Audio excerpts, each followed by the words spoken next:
senhoras e senhores deputados, estudantes e demais pessoas presentes aqui na Assembleia.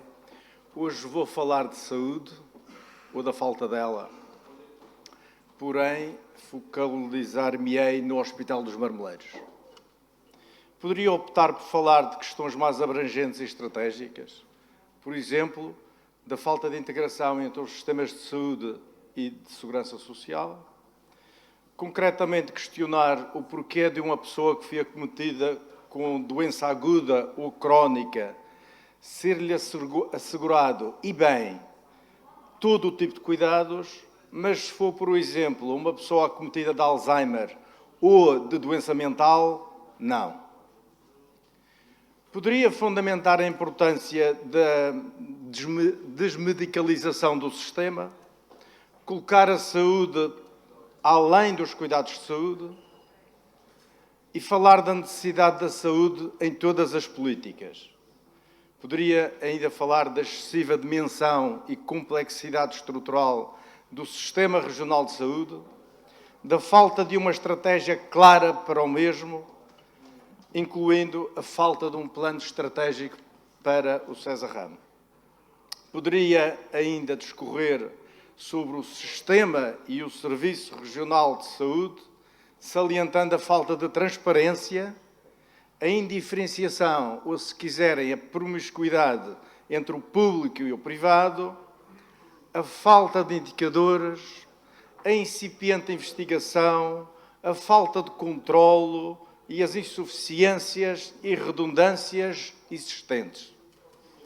Poderia, além disso, falar sobre a proliferação de organizações e cargos de gestão, de direção e chefia, alguns deles criados à medida dos nomeados, muitas vezes sem que haja alguém para ser dirigido, e da descarada partidarização dos cargos técnicos, como nunca visto, e consequente promoção da mediocridade em detrimento do mérito.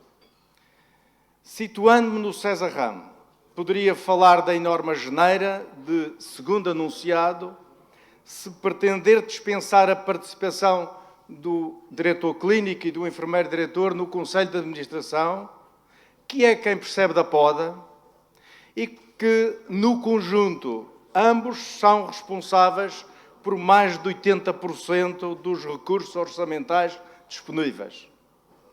Também poderia discorrer sobre assuntos mais concretos, como a incipiente produção, a maior parte dela concentrada em poucas horas matinais e em poucos dias da semana. Poderia falar nas longas listas e tempos de espera, sem perspectivas de solução e sem que se veja qualquer preocupação na sua minimização, e dos negócios que lhes subjazem.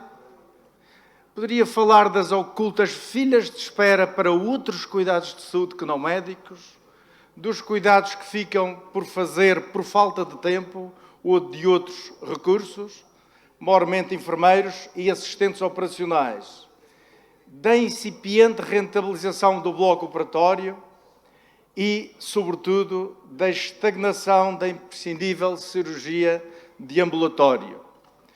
Poderia ainda falar da acrescida dificuldade no acesso ao serviço de reabilitação do César Ramo, da sua ineficiência e dos múltiplos interesses envolvidos, incluindo o transporte de doentes.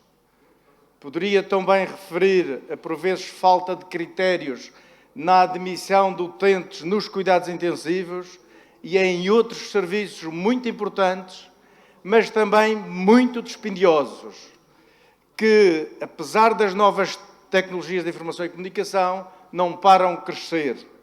E poderia falar na falta de indicadores de efetividade clínica e, sobretudo, de resultados de mais longo prazo, da dispensa de fármacos inovadores que custam, por vezes, dezenas de milhares de euros, muitas vezes também sem critérios, pelo menos, uniformes.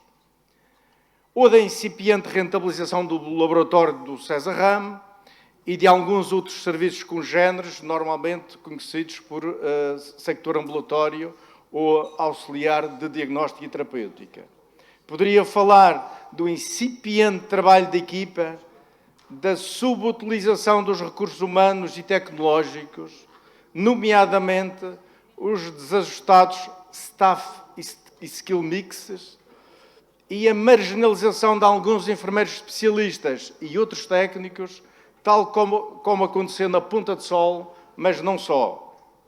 Poderia relembrar a crónica problemática do serviço de urgência e das razões que a montante e a jusante há décadas permanecem por resolver, da incipiente coordenação, integração e continuidade de cuidados, da falta de camas e de outros recursos nas diferentes tipologias de cuidados continuados, das denominadas altas problemáticas e do negócio em crescendo à volta delas, agora estendido ao desregulado sector privado e ao opaco sector social, com envolvimento direto de anteriores assessores do próprio Governo Regional. Do insuficiente conhecimento por parte de muitos serviços, designadamente centros de saúde e de segurança social, das reais necessidades das pessoas e, por conseguinte, da desadequação das respostas de cuidados na comunidade, incluindo respostas nas escolas, nos locais de trabalho, nos centros de dia e nos lares.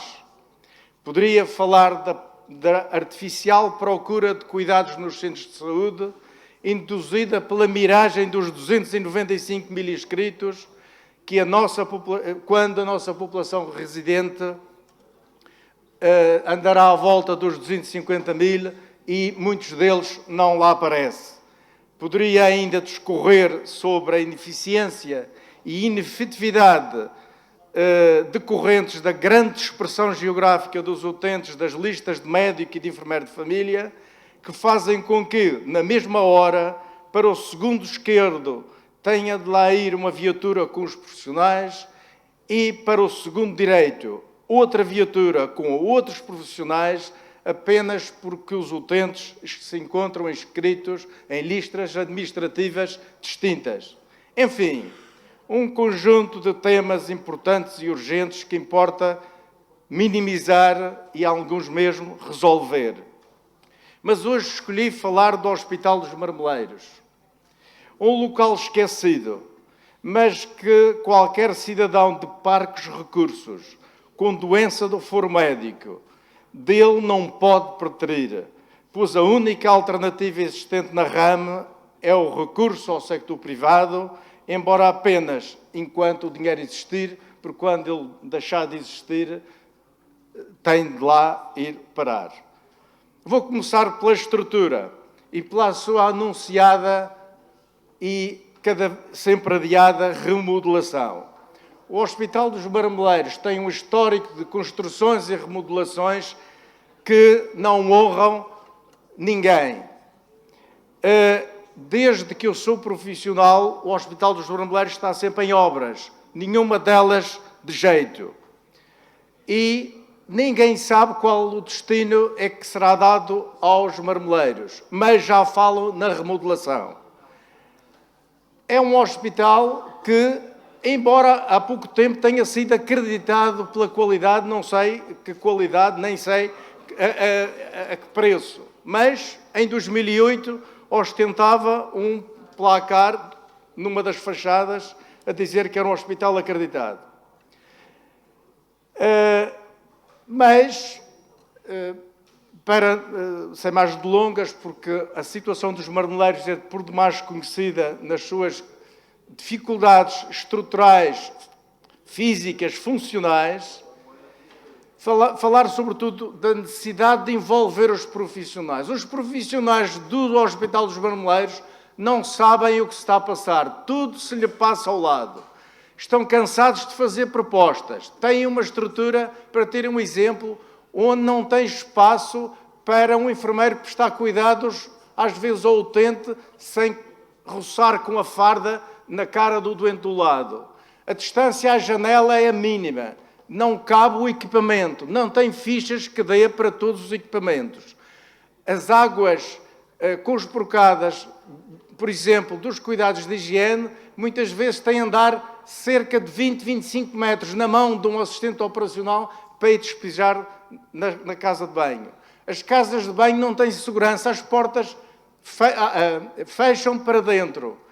Ou melhor, ficam fechadas da parte de dentro, o que quer dizer que se um utente cair, para tirá-lo de lá é o cabo dos trabalhos e muitas vezes precisando de outros profissionais. Não tem campainha, enfim, uma estrutura decadente, disfuncional de muito, que é preciso alterar, e essa alteração tem de ser feita em função da finalidade que se vai dar a este hospital. Para terminar, falar da desnecessária e crónica deslocação de utentes à Cruz de Carvalho, que tem sido agravada nos últimos tempos pela falta do ecógrafo, que ou avariou ou foi avariado e já não se consegue fazer este exame, que é corrente e comum e que é muito necessário para estes utentes no hospital, obrigando os utentes a se deslocar ao hospital. A equipa da dor também deixou de lá ir, não sabemos bem porquê.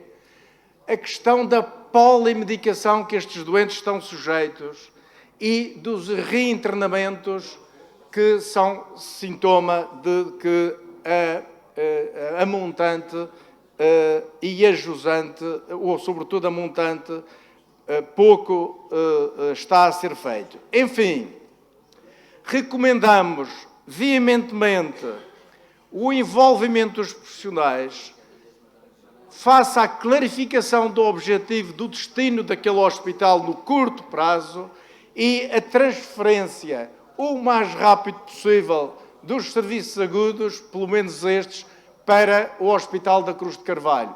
E que as obras que lá se irão realizar não se façam em grande escala, com a presença de utentes, porque estes e os profissionais passam a correr riscos para além dos muitos que já têm. Muito obrigado.